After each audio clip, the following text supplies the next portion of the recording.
विद्या संकुल online teaching में विद्यार्थी मित्रों आपका स्वागत है। विद्यार्थी मित्रों, पाठ 7 है बूझो तो जाने। उसको मैंने आपको समझा दिया, उसका अभ्यास भी मैंने आपको समझा दिया था। अब विद्यार्थी मित्रों, मैं आपको इसका स्वाध्याय के बारे में समझाऊंगी। विद्यार्थी मित्रों, जब भी आप यह वीडियो देखें तब अपना पुस्तक खोलकर उसमें देखना और फिर लिखना है। विद्यार्थी मित्रों, इसमें है स्वाध्याय। इसमें पहला प्रश्न है वर्ग पहेली भरिए। शब्दकोश का उपयोग कर सकते हैं।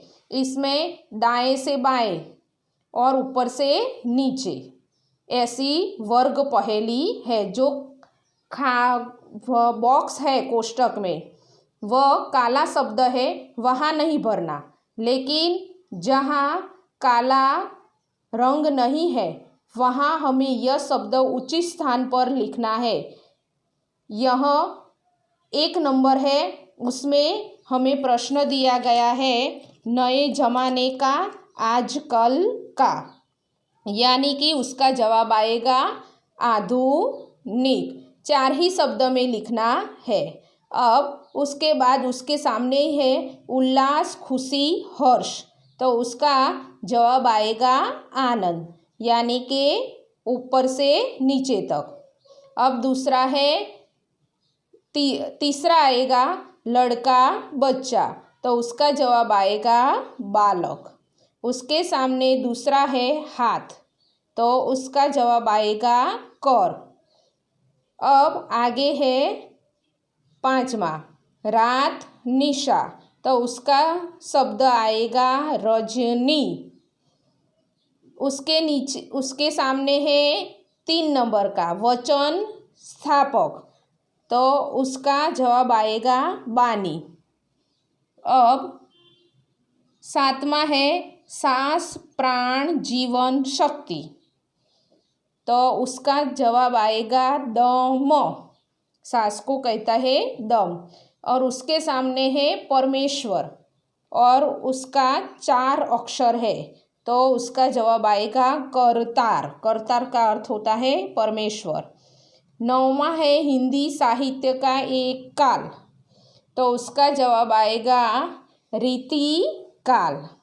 और उसके सामने है 6ठा अपमान, बेइज्जती, तो उसका जवाब आएगा जलालत।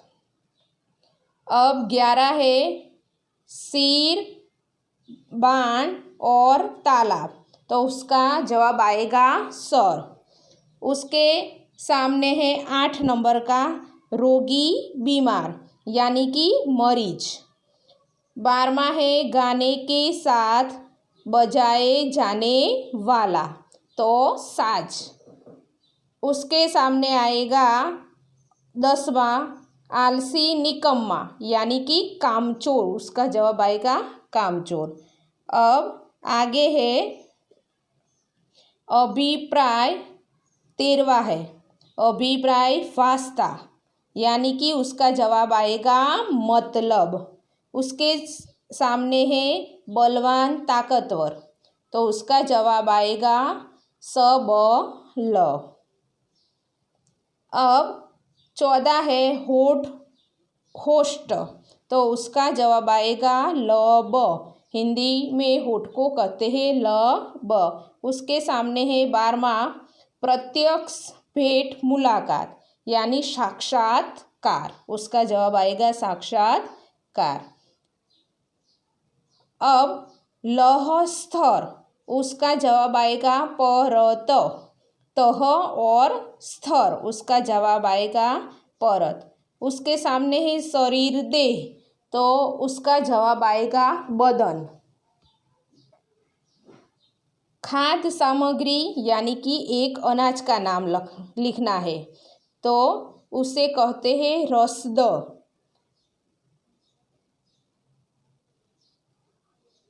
ओहदा, दर्जा या 5, तो उसका शब्द आएगा पद, यानी कि पाँव को कहते हैं पद। अब यश की गाथा, तो यशो गान। लास्ट में निश्चय निर्णित यानी कि तय तय। अब विद्यार्थी मित्रों मैं आपको फिर से इस प्रश्नों के जवाब बताती हूँ।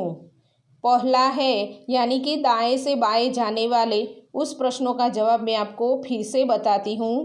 नए जमाने का आज कल का उसका जवाब आएगा आधुनिक। लड़का बच्चा उसका जवाब आएगा बालक। रात निशा उसका जवाब आएगा रजनी। सांस प्राण जीवन शक्ति उसका जवाब आएगा दम। हिंदी साहित्य का एक काल उसका जवाब आएगा रीति काल। 11 है सिर बाण तालाब तो उसका जवाब आएगा सर। 12वां है गाने के साथ बजाए जाने वाला साज उसका जवाब आएगा साज। अभिप्राय वास्ता उसका जवाब आएगा मतलब। 14 है होठ ओष्ठ उसका जवाब आएगा लब। 16 है तह स्तर उसका जवाब आएगा परत। खाद्य सामग्री यानी कि अनाज उसका जवाब आएगा रसद। लास्ट में यश की कथा उसका जवाब आएगा यशोगान। अब विद्यार्थी मित्रों ऊपर से नीचे के जवाब मैं आपको फिर से बताती हूँ। उसमें आनंद खुशी हर्ष उसका जवाब आएगा आनंद। हाथ का जवाब होगा कर। वचन यानी कि स्थापक का अर्थ होना बानी। परमेश्वर का और जवाब आएगा करतार। अपमान बेइज्जती का जवाब आएगा जल जलालत। रोगी बीमारी का जवाब आएगा मरीज। आलसी निकम्मा का जवाब आएगा काम चोर। बलवान ताकतवर का जवाब आएगा सबल। प्रत्यक्ष भेंट मुलाकात उसका जवाब आएगा साक्षात्कार। शरीर देह का जवाब आएगा बदन। ओहदा दर्जा पांव का जवाब आएगा पद। निश्चित और निर्णित का जवाब आएगा तय। विद्यार्थी मित्रों आपको यह कोष्टक नोट में लिखना है और उचित जवाब मैंने जो आपको बताए हैं वो जवाब उसमें भर देने हैं। अब विद्यार्थी मित्रों दूसरा प्रश्न है कि उचित स्थान पर यह जो विराम चिन्ह दिए गए हैं वो लगाना है और वाक्य फिर से लिखकर यह वाक्य हमें पूर्ण करना है। तो पहला है आप क्या खाएंगे तो यह हमें प्रश्न पूछ रहे हैं इसलिए विद्यार्थी मित्रों इसमें पीछे आएगा प्रश्नार्थ चिन्ह। अब दूसरा है माँ ने पूछा नन्ही बेटी तुम कहाँ रह गई थी तो माँ ने पूछा वहाँ आएगा अल्प विराम। और नन्ही बेटी तुम कहाँ रह गई थी यह वाक्य माँ बोलती है इसलिए यह अवतरण चिन्ह में आएगा और पीछे प्रश्न दिया गया है इसलिए गई थी उसके पीछे प्रश्न चिन्ह आएगा। अब तीसरा है छी कितना गंदा पानी है तो इसमें छी के बाद 2 विराम चिन्ह आएंगे और उद्गार चिन्ह आएगा। कितना गंदा पानी है वहाँ भी उद्गार चिन्ह आएगा। चौथा है मेरी पुस्तक का नाम रामायण है तो यहाँ मेरी पुस्तक का नाम और रामायण है वह एक ही अवतरण चिन्ह होते हैं वह लगाने हैं। वाह वहाँ आएगा उद्गार चिन्ह। कितनी अच्छी किताब है और पीछे भी आएगा उद्गार चिन्ह। अब विद्यार्थी मित्रों तीसरा प्रश्न है समान तुक्के वाले शब्द बनाइए और लिखें। एक ही जैसे हमें शब्द बनाने हैं। यहाँ दिया गया है उदाहरण दिया गया है खाना भाना गाना नाना दाना और तन पर से है मन धन वन फन। नानी से रानी धानी पानी जानी। इस तरह से विद्यार्थी मित्रों इस पर से हमें वाक्य बनाने हैं यानी कि शब्द बनाने हैं। तो मैं बनाती हूँ आप यह लिखना। नंदन तो वंदन चंदन मंजन।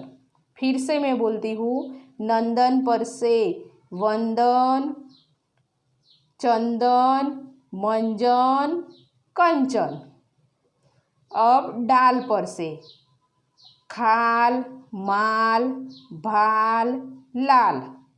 तीसरा है माली, तो माली पर से खाली, प्याली, गाली, काली। अब विद्यार्थी मित्रों चौथा प्रश्न है, आपके घर में या आसपास में कोई न कोई पेड़ होगा, उसके बारे में कुछ वाक्य लिखे। विद्यार्थी मित्रों आपने पेड़ देखा होगा, नीम का पेड़ होता है, आम का पेड़ होता है, तो इस पर से हमें वाक्य बनाकर, बरगद का पेड़ होता है, तो विद्यार्थी मित्रों आपको उसमें से वाक्य लिखना है। मैं आपको 5 वाक्य बताती हूँ, वह आप अपनी नोटबुक में लिखना। पहला है, मेरे घर के सामने बरगद का पेड़ है। पहला वाक्य है, मेरे घर के सामने बरगद का पेड़ है। दूसरा है, उसकी जड़ें जमीन में गहराई तक गई हुई है। तीसरा, उसकी डालियाँ चारों ओर खूब फैली हुई है। अब आगे का वाक्य, उन पर अनेक पक्षियों के घोंसले हैं। आगे, बरगद के चारों ओर पक्का चबूतरा बना हुआ है। लास्ट वाक्य है, वट सावित्री के दिन मोहल्ले की सारी स्त्रियां बरगद की पूजा करती है। 5 वाक्य हमें बनाने हैं। विद्यार्थी मित्रों यह प्रश्न में आप कोई भी वाक्य बना सकते हैं और कोई भी पेड़ के बारे में लिख सकते हैं। अब 5वां प्रश्न है, निम्नलिखित दिए गए वाक्यों में से विशेषण शब्द छांटकर लिखें। विद्यार्थी मित्रों मैंने आपको व्याकरण में विशेषण के बारे में बता दिया है, तो इसमें उदाहरण दिया है, शिल्पा भोली भाली लड़की है। तो जो विशेषता बताता है वाक्य में उसे विशेषण कहते हैं। तो इस वाक्य में भोली भाली लड़की की शिल्पा की विशेषता बताती है, इसलिए उसमें जवाब आएगा भोली भाली। तो दूसरा है, कक्षा में 4 बच्चे बैठे थे। तो कक्षा में 4 यानी कि 4 विशेषण होगा, यानी कि 4 जवाब आएगा। दूसरा, नीम की पत्तियां कड़वी लगती है, इसमें जवाब आएगा कड़वी। तीसरा है, नदी में काला पानी है, तो इसका जवाब आएगा काला। यह किताब मेरे भाई लाए, तो इसका जवाब आएगा यह। गिलास में थोड़ा सा शरबत डाला है, इसमें जवाब आएगा थोड़ा सा। हमारी पाठशाला में बड़ा बगीचा है, तो इसमें विशेषण यानी कि जवाब आएगा बड़ा। बाजार में पक्के केले मिलते हैं, इसमें विशेषण है पक्के। विद्यार्थी मित्रों मैं आपको फिर से उसके जवाब बताती हूँ।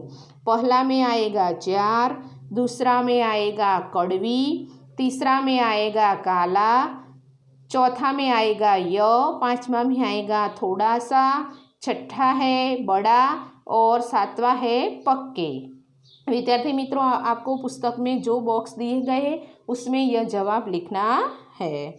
अब विद्यार्थी मित्रों प्रश्न 6 है, जिसमें हमें यह चित्र दिया गया है, उसके बारे में हमें लिखना है।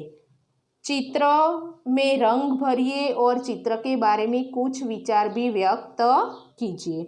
विद्यार्थी मित्रों हम देख रहे हैं कि गांव का चित्र है, उसमें एक मकान है और ट्रैक्टर है, किसान है, कुआं है, खेत है, तो हमें उसके बारे में 3-4 वाक्य यानी कि उसके बारे में लिख देना है।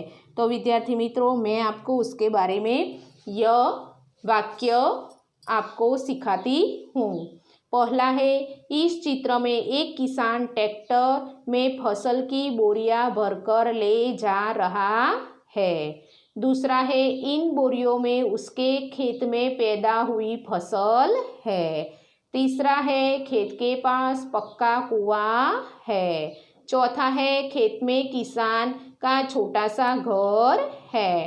5वां है, यह चित्र सूचित करता है कि हमारे राज्य में कृषि उद्योग का अच्छा हुआ विकास हुआ है। और 5वां है किसान सुखी और समृद्ध हुए हैं।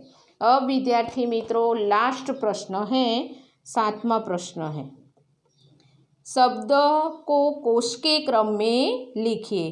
विद्यार्थी मित्रों यह हमें बॉक्स में यानी कि कौंस में दिए गए हैं पेड़, चिड़िया, कांटा, नदी, पानी, पक्का, पतला, पूजन।